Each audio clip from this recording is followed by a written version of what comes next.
Bang lang tayo ng uod guys. Ayan nga pala. Sabi ng iba, yak daw nga laong dahil uod yan. Hindi naman kami kumakain sa uod na hindi malinis. Sigurado to, 100% to. Napakamalinis to kahit sabihin nila na uod.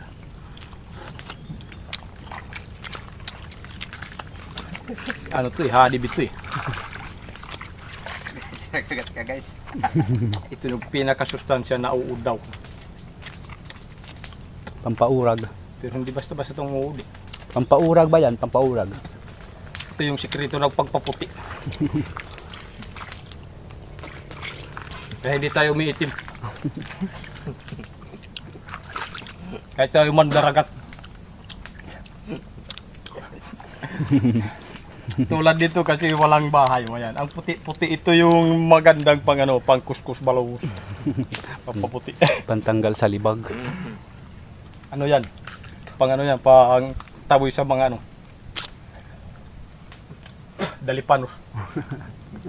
Pantawi to guys, parang sulok. Ayan guys, nakikita ko na. Lumalabaw na ang aking muka. Sigurado yan, baysa yan maya. Immune ka na yan, immune, di na mamamaga yan.